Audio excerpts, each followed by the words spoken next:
পূর্ব আসনের দলীয় প্রার্থীর উপর আক্রমণের ঘটনার তীব্র নিন্দা জানালেন প্রাক্তন প্রদেশ কংগ্রেস সভাপতি বীরজিৎ সিনহা।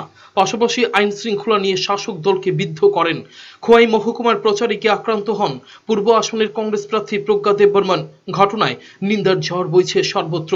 দাবি উঠেছে দোষীদের গ্রেপ্তার ও দৃষ্টান্তমূলক শাস্তির। প্রার্থীর উপর আক্রমণের ঘটনায় সরব প্রাক্তন প্রদেশ কংগ্রেস সভাপতি বীরজিৎ সিনহা। শুক্রবার কৈলাসহরে সাংবাদিকদের মুখোমুখি হন তিনি। বীরজিৎ বাবু আইন শৃঙ্খলা নিয়ে শাসক দলের সমালোচনা করেন। চরম অবনতি, এটা আমার বক্তব্য নয়। নির্বাচন কমিশন এই বলে দিয়েছে রাজ্যে আইন শৃঙ্খলা চরম অবনতি। সুতরাং এই পরিস্থিতিতে পূর্ব ত্রিপুরা আসনে 18 তারিখে ভোট করা যাবে না, 23 তারিখ করেছে। ফোর্স মোতায়েন করে সমস্ত কিছু পরীক্ষা করে। এবং একটা কথাই তো পরিষ্কার যে বিজেপি সরকারের বরিষ্ঠ একজন মিনিস্টারই বলে দিয়েছে যে রাজ্যের আইন শৃঙ্খলা চরম অবনতি। এরপরে আর কি বলবো? সুতরাং এই একটা ডায়লগেই তো ইলেকশন কমিশন আরও স্টেপ নিতে সম্ভব হয়েছে। খুব খারাপ। এবং আমাদের ক্যান্ডিডেটকে আক্রমণ করেছে এবং সারা রাজ্যে এটা তীব্র প্রতিক্রিয়া হয়েছে।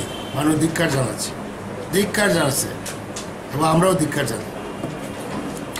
ক্যান্ডিডেটের উপর আক্রমণের পর পিসিসি সভাপতি যেভাবে থানার ভিতরে গিয়ে চড়াও হলেন বা ওই কর্মীকে যেভাবে প্রহার করলেন, এই ব্যাপারে আপনি কি বলবেন? কর্মীকে না, এটা কংগ্রেস কর্মীরা হয়তো শাসন করতেও পারে, জানি না। তো ভিড়ের মধ্যে কারে কে মারছে, অনেক সময় আমরাও মারিয়া থাকি, আমরা কর্মী। এই চুপ কর, ঘটনা কি তো জানি না। অ্যাকচুয়ালি আমরা দেখি নাই, শুনছি একটা চর মারছে। মায়ার চর না রাগের চর তো জানি না ভাই, ভয়ঙ্কর করে পড়ে যায়। চর মারছে শুনছি।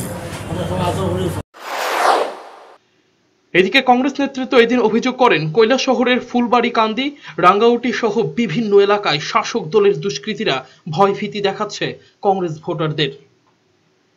ব্যুরো রিপোর্ট, চ্যানেল 3 রাত।